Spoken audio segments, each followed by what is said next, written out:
What up, B Squad? It is your boy JB, and we are here today, you guys, with a brand new review for Tyler Perry's Sistas, you guys. This is season number 7, episode 14, I believe it is.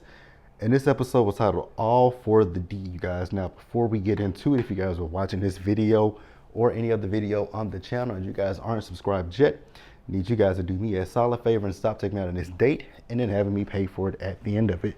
You guys know the routine. You can do me that favor by liking the video, subscribing to the channel, and turning on your post notifications, you guys. And with that out of the way, without further ado, let us go ahead and get into this episode of Sistas, shall we? All right, you guys. So, this show right here, it's a chore, you guys, and I think I can safely say this for me going forward, that this is my last season with Sistas. I don't feel like I want to continue on the train of Sistas with season 8, so this is it. I feel like this season's gonna be it for me, you guys. I really do. I think I'm gonna do this show the same way I did The Oval. So this episode picked up where we last left off with Gary and with what's his name, Jordan, right? So Jordan pulled up on Gary, and when I looked at Jordan, I was like, Jordan, you look like a leaf that is shaking. Like, you look like you're a little bit petrified of Gary, but okay, I guess I'll bite. I was just seriously looking at that scene confused. So then Jordan asked Gary, like, where's my sister? He said, Gary was like, well, hell if I know. I'm looking for the bitch too. I was like, Gary, if you want people to believe that Andy has something to do with Penelope's disappearance, make it believable, because the way that you spoke about Penelope, one would think that you hate the woman, which we know that you do. So, okay, Gary, whatever.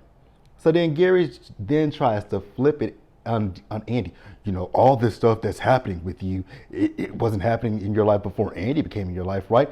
So now you have all this drama with Andy. I was like, all this drama didn't come into his life probably with Andy until they found out that you were involved with Andy. Like, Gary, shut up. Shut up, right? So Gary then told Jordan that if he continues to follow him, that he'll make sure that he's the one that they're looking for next. And I was like, my God, Gary, like, listen to what you're saying. You are basically giving it away that you did something to Penelope, but okay, I guess, right? Whatever. So after that, Jordan left and Hudson came up, right? So Hudson asked Gary, like, you want me to do something with that? He's like, nah, leave him alone. So then we see Andy the next morning. So she's getting ready for work. She's leaving for work, right? And so she saw Jordan. She asked him, like, did you sleep on the couch all night? And he said, well, I didn't really sleep. And so she tells him, like, you know, well, she didn't tell him. He asked her. He was like, so all this stuff that you and my sister were doing, why didn't you tell me? And she was like, well, I didn't tell you to respect her privacy. And at the same time, you know, I wanted to protect you. He's like, do you think I'm afraid of Gary? You looked like you were afraid of him last night. Like, when you were in that car, you definitely looked like you were afraid of Gary. But hey, if you say you weren't afraid of Gary. I think otherwise. We'll pause here, you guys, and move forward. Next up, you guys, we get Karen. So Karen got down to the salon and Pam was there, right? So Pam was talking to Karen. She's like, you know, if you have a problem, if she has a problem with Aaron investing into her, whatever the hell her name, name of that company is, right? If she has a problem with it, you know, let her know. Karen's like, I don't have a problem with it. I was like, Karen, yes, you do. Like, stop lying to yourself. You absolutely have a problem with it. But okay, Karen, if you want to play that game, let's go on and play that game. So then Aaron came down there and he came with a gift for the baby. And Pam was like, you trying to be godfather?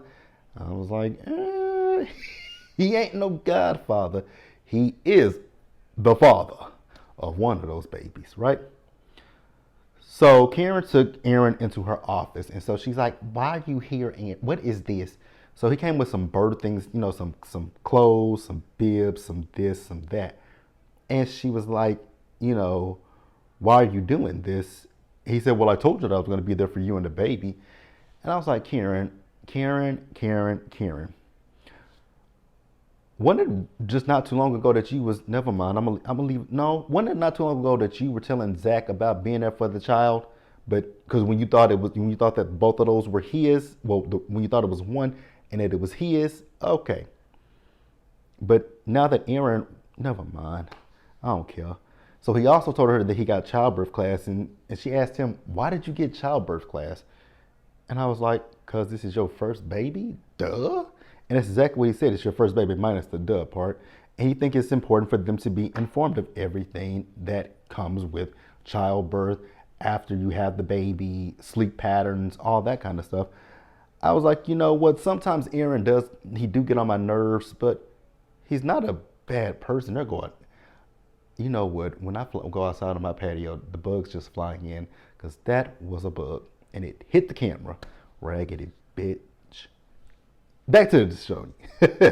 So he wants to be informed.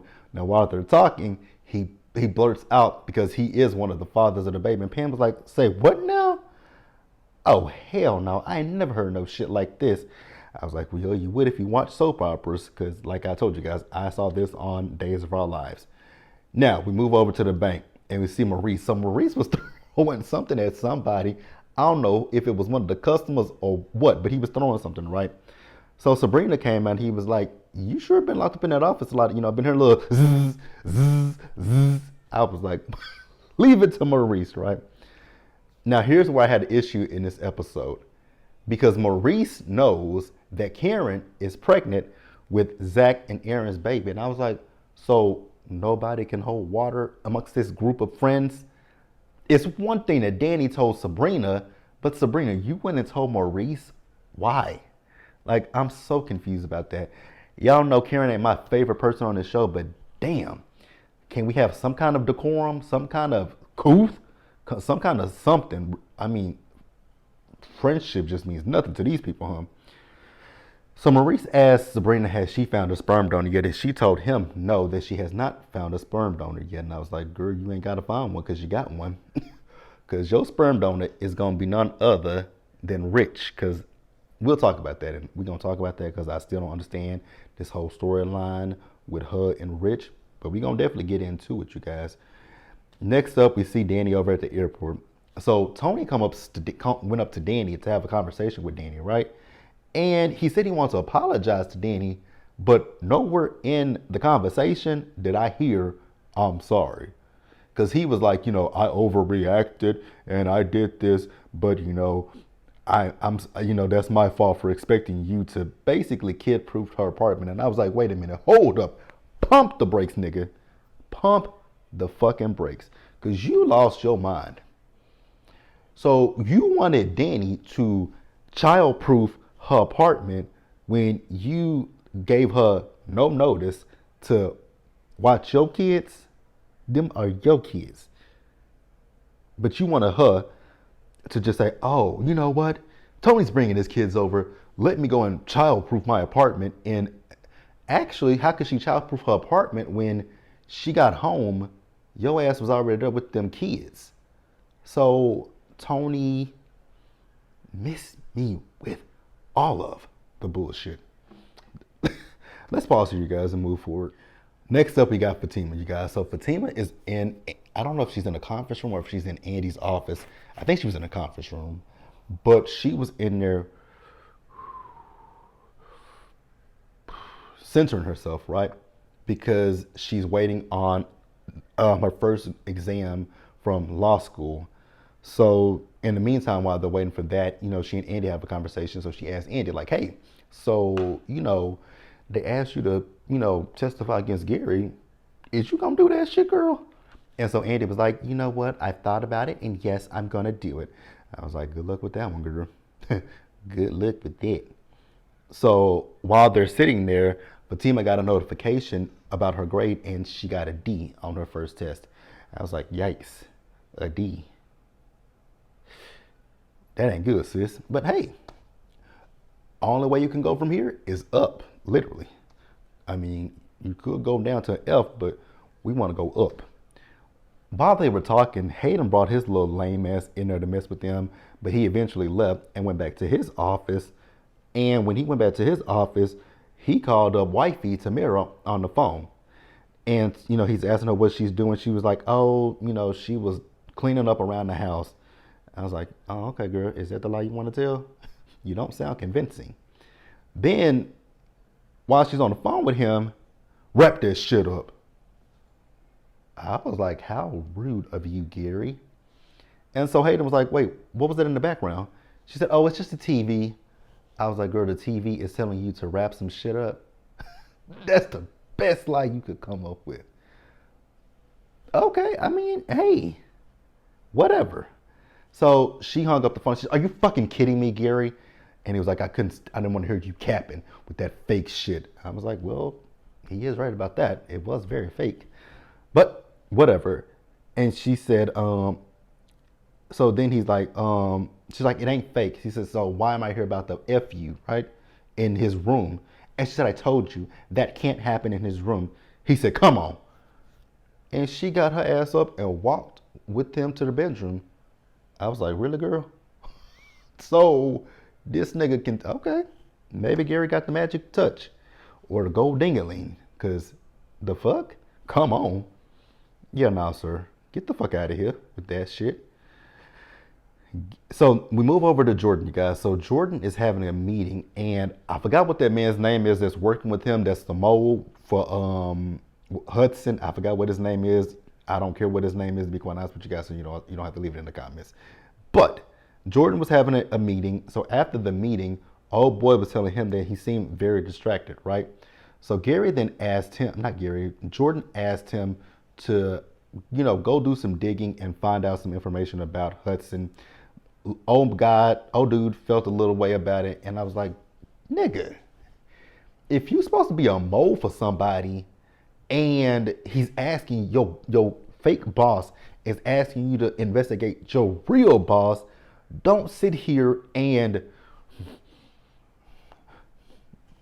is everything, then he says, Jordan says, is everything okay? If this, okay. If you are a mole and someone is asking you to investigate your boss, keep a straight face. Be like, gotcha, boss. What do you need anything else? Yeah, okay, you're gonna send me, his name is Hudson. Got a picture of him? Oh, you're gonna send it to me? I got you. But no, he couldn't do that. I was like, okay, you giving yourself away, sir, but it is what it is. We'll pause here and move forward. Next up, you guys, Sabrina. Sabrina. So Sabrina was on the phone with Karen, and they were talking about, Karen being pregnant, Sabrina and her hormones, and, how, they're raging. And, Karen was like, well, when you get pregnant, it's going to get worse, right? Sabrina was also talking about juggling, working at the, how it's a transition for her being back at the bank. And then she let it slip that she knows that Karen has 2 baby daddies. And she tried to play it off, but Karen's like, no, I heard what you said. Danny told you. And she's like, don't be mad at Danny. Don't be mad at Danny. Sabrina, you flip-flop too much for me, girlfriend. Because last week, you was telling Danny to go make up with Karen. Now this week, you telling Karen not to be mad at Danny. Like, pick it.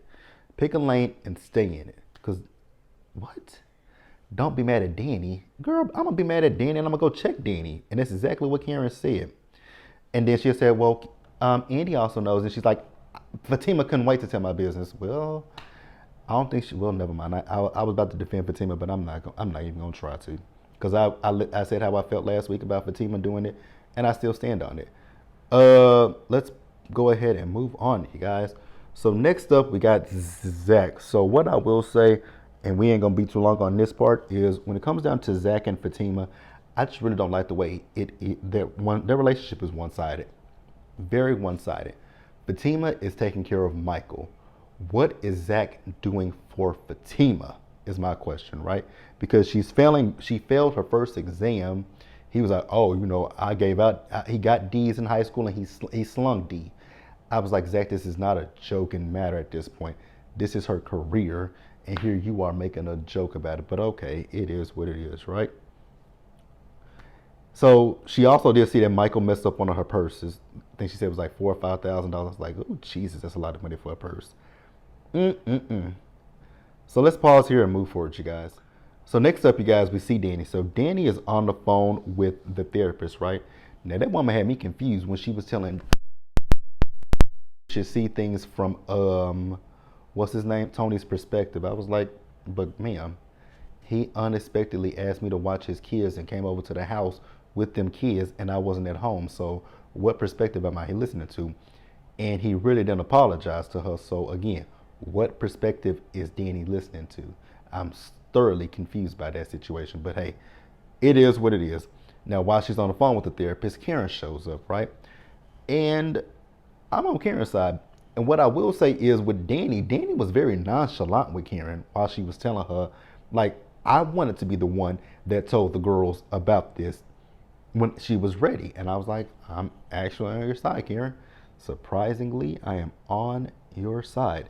So then next up, you guys, we see Fatima. So Fatima and Angela, they are down at the bar, right? And Fatima is telling Angela that, she failed her first exam and that, when she and Zach talked about it, he was supposed to help her, around the house, but she's not getting that help. So Angela said, well, how about we get you a nanny? And she was like, girl, no, we ain't doing that. But then she was like, well, girl, let's just get one that's older, kitten heels, all about the Lord and all this kind of stuff. I was like, well, never mind. I'm going to leave that to myself as well. Let's pause here and wrap up this episode, you guys. All right, you guys. So the most trifling part of this episode, Tamara. So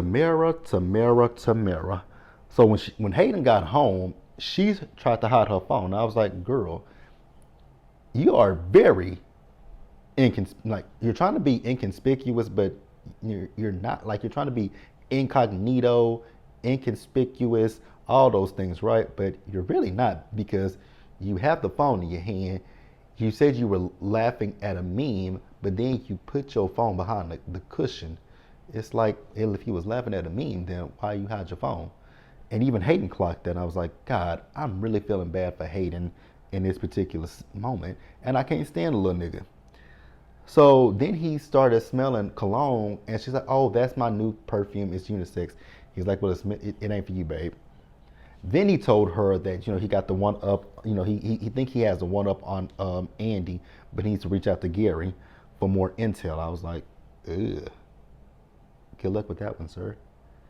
So then this girl goes to proceed to want to have sex with him, and he asked her why was she hiding her phone. And he asked her was she set up to her city girl stuff. She said no. So she went down on him. I was like, I know good damn well they ain't finna have sex. Girl, you is trifling. I mean, my God. I'm all here for, sex positive and stuff, but girl, you just got your coochie banged out by Gary, and now you finna let Hayden put his face in it and put his thing in it. And then you probably sucked Gary. So never mind, girl. Never the hell mind. Rich and Sabrina. I don't understand this. I really don't understand Rich and Sabrina. Like, it makes no sense to me why Sabrina is still wasting her time with Rich. He said he doesn't want kids. They are continuously having sex. I was like, y'all know condoms they can slide off, they can break. There are a lot of things that can happen when it comes to a condom. So it's not 100% positive that you can't get pregnant. But okay, they just having sex like cats and rabbits and dogs and everything, right? And so Sabrina went to go take a shower, and he's looking for the condom. The condom literally slipped off. I was like, oh, Sabrina, you gonna get pregnant by Rich. And that's gonna drive a wedge in between y'all. But then here's the other thing don't make any sense to me with that situation. Sabrina will get a sperm donor, but she has a boyfriend. So what you gonna do with your boyfriend? Like, are y'all gonna break up when you get pregnant? Because he doesn't want kids, so he ain't gonna help you raise a child. Like, where's the storyline going? Anybody, let me know where the storyline is going, because it makes no sense, right? So then we get to Tamara. Tamara called Gary up, wanted to, say hello to him and that she had a good time with him. He said he don't want no follow-up phone calls from her because he don't want her to think that there are any feelings involved. And she's like, "Well, I thought you were feeling me." He said, "You thought I was feeling you because I ate your worn out meow." I was like, "Oh, girl, he just called you a hoe." And then he called her a hoe. On top of that, he said, "You thought I was feeling you?" He said, "I ain't got no feelings for no hoe." I was like, "Girl, this nigga is just disrespectful all the way around." And he told her, "Look at his lineup. You don't even compare." I was like, "Oh.